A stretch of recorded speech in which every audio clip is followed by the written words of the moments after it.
Michigan State, Mississippi State, just 1.5 in favor of the Spartans. And we've seen totals come down a point, 1.5 on 3 or 4 of these games as well, Joe. So some movement here at the last minute. Any directions we want to change or anything that we maybe feel a whole lot more solid in going into this first window? As far as the windows go, naturally, the one that I have the most picks, the most bets locked in is tonight. Of course. There's one scheduled for after 10 o'clock your guys' time. Come on. Yeah. And you know it's going to be later because these games it go won't later. actually start till like 10:20, 10:25 probably. Yeah, everything's going to get pushed back. But on the first window, I think the first game of the day, it is funny. It feels like every year that I do have a fairly strong opinion. If I'm not betting every game, that usually the first one. And the first one between Michigan State and Mississippi State is so interesting to me because it's the Izzo love. And then I would say of all the 8-9s, that Mississippi State is probably the strongest of all the 8-9s, and they just happen to be in the region that has a very vulnerable number 1 seed. Some would make the argument of Houston because of the injury situation, which I certainly understand. I would make the case for North Carolina just because they're the 4th number 1 there, and there are some holes on that team. So, and when you're picking apart a little bit, so I find that interesting that Mississippi State, few people have them written a bunch of times, so your bracket could go to hell early on, or you could be Right sitting away. pretty, bragging to your coworker about what you have there. But I'm on Mississippi State, guys, and we have them as a very short dog. You're basically picking the winner there. I'm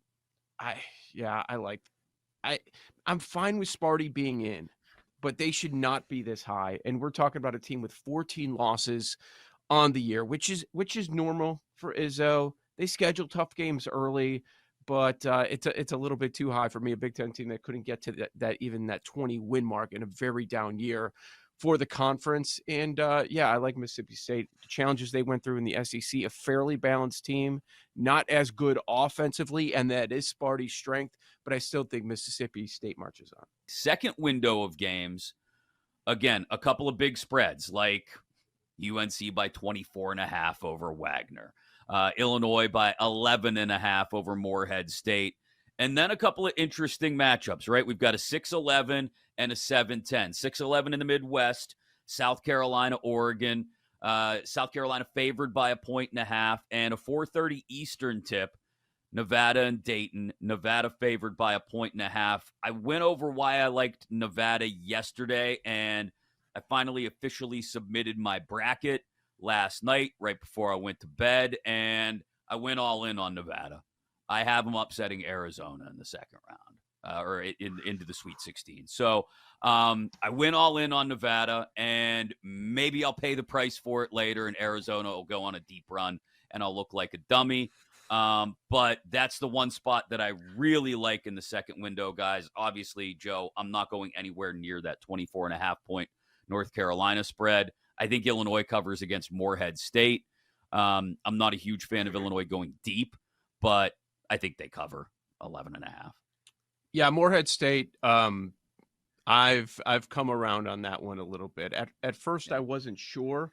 It's kind of a toss up with like a bunch of these games around this time, but then I eventually got there with Morehead State. Look, I mean, it's the same thing again and again when you are looking for upsets.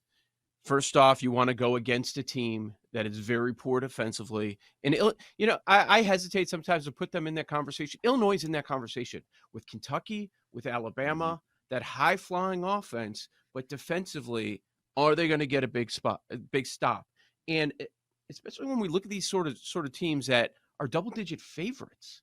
So these bad defenses as double-digit favorites for the first time in a very long time on the season, I'm very concerned about taking them to cover. We know they're going to get there scoring-wise, but, defensively, it's probably not going to be there. Illinois' defense, one of the worst in the entire country at turning the ball over, too. So I have concerns. Big Morehead State, probably going to get theirs. Morehead State, I expect them to cover. They might be live. They're playing today, and I looked at them in Survivor. I'm like, nope. I don't want any part of Illinois. There's no rule that says I have to pick Illinois at some point, and I don't want to trust them. I don't think I'm going to pick them at any point in the tournament, even though they're playing well. And we know history says sometimes that works, sometimes it doesn't. They win the Big Ten tournament, but I'm not going to be on Illinois. I'll be on Morehead State. I have Morehead State advancing in my bracket. I need, you need some dogs. You need some chaos here. So I think in the earlier window, in terms of betting, I like some underdogs. I might even back Wagner plus 24.5 against UNC is just a big, big number. And I was thinking of going, backing Wagner there. And maybe I'm just going to get crazy with the dogs in this early window, but Long Beach State as well. Like some of these big numbers, like why not? Some of these smaller schools just they know they have nothing to play for, or maybe they do believe they have something to play for, but I just think like less pressure, just go out there, have fun. And to cover a big number like this, the Wildcats record 12.2 more points per game than the Beach give up. So I'm like, why not? I'll say the Beach cover this number. Aaron mentioned Grambling over Montana State. They move on to face Purdue. Good luck, kids. Have fun with that. Let us know how it turns out. This may not be a big Purdue show, but at the very least, I think they'll get past Grambling. Careful. In the first round. I know. It was funny. I was trying to explain. My son is still at the point where he's understanding exactly how it all works, right? He's 10, going on 11 soon. And so he filled out a bracket the other day, and he walked in at one point yesterday in the middle of the Grambling game. And he said, "Oh, does this one count?" And I was like, No, this one doesn't really count. You didn't pick this on the bracket.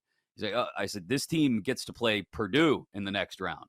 And they showed the bracket on the screen at the same exact time. He went, "Oh, well, that's a 1 and a 16." He's like, I know who's going to win that one. I was like, Purdue has failed us in these spots before, son. Don't assume anything.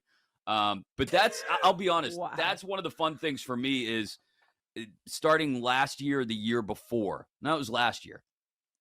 All four of us in the family fill out brackets as part of a big bracket competition that we have that I've been in for years. So the kids will get really into it too. My daughter filled it out last minute last night, as 14, almost 15-year-olds are wont to do. Wait until the last minute to get something done. She went real chalky, super chalky. But that, hey, of course, that's the exciting part is now the brackets are here. We're all going to talk crap on each other when one of our teams that's going to go deep loses, and we had that team losing. That's the fun part for me is throwing up 4 games, if there's 4 games going on at the same time, in the basement, and everybody just kind of hanging out and keeping an eye on everything. I found Friday's Survivor pick easier than today. Did anyone else notice that? Like, I felt like there was a few I was having a hard time choosing between, but today was way more difficult for me. I didn't even look at Friday yet, to be totally honest, for Survivor purposes. Really? Okay, yeah. All the ones I really liked, I'm like, dang it, it's Friday. Dang it, it's Friday. Okay. I'm looking at Texas Tech for today, a 6 seed. I like that. Or even Texas. Didn't really consider BYU. But yeah, Texas Tech or Texas. I was trying to stay around that 3 seed, going off your past winners, what they did. So maybe Texas could be a good look there. This might tell us a whole lot about like the West region, because you mentioned what Reed told us about North Carolina being his opening Survivor pick, Joe. I mentioned earlier, I'm taking Arizona. I'm taking Arizona with my first Survivor pick because A, I expect them to have no problem with Long Beach State, but B, because of that part of the strategy that is important, like you said, I'm fine burning Arizona now. I don't think I'm going to need them later. I don't think they're going to be around later. Just in filling out a bracket late last night, I don't end up with them in the Final Four. I don't even have them in the Elite Eight. So we've talked about a couple times on the show the last few weeks about fading Arizona. Once we get to this time of the year, I will be doing that. So, I'll take Arizona now, have them get through the 215.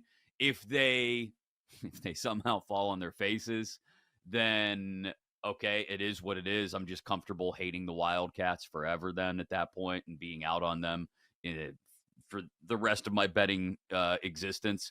And I'll be happy to just lock that away in a special little corner of my brain where I hate Arizona forever. But I'm on them to win today. So I have no problem with them being my survivor pick on the first day of the tournament. We'll update you, obviously, day by day on how our survivor plays are going and who's still alive and how it's building throughout the tournament.